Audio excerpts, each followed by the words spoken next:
introduction. I should have done this first anyway. This is a GE 49X491, made in 1934. These thing, it's a 3-speed oscillating fan. It's like a motor, with a iron core, like rotor. These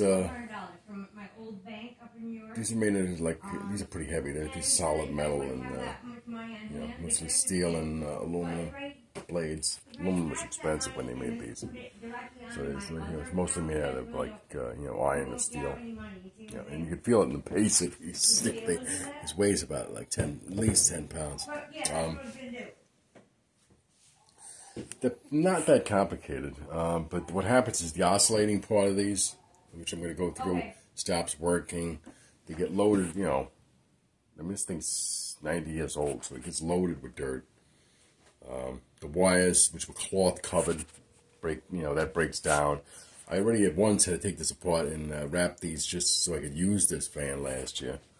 But this time I'm going to, completely redo it, paint everything, because the paint's coming off. It's already off on the bottom, so it needs to be restored. This is something I think that, the average person can handle. I've been restoring antiques since I was a kid, it's a hobby. I've done furniture,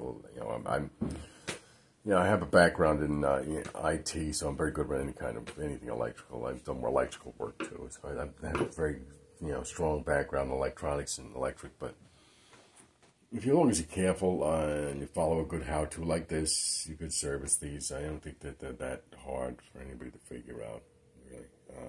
It's not that complicated. This one's in really good shape, except for the exterior. It works fine. The oscillating's a little sketchy on this, so it probably needs to be, the contacts need to be cleaned. And one you might find, she has a switch at the bottom. Like that, 1, 2, 3. That works, which is good.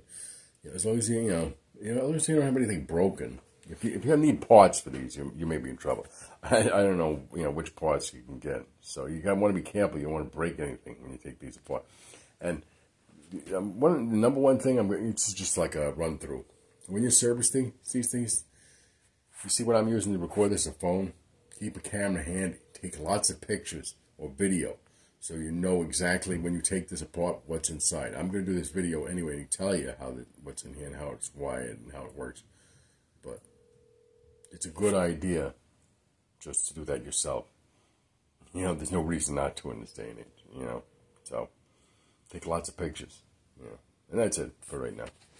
So if you have a GE fan 49X491 from 1934, or should have a similar one. These similar fans were pretty much, the same, technology, same exact stuff that they made in the 30s. Sometimes in the 40s, the 50s, they made the same model for years. So, you could follow along and do it with your fan. And that's it.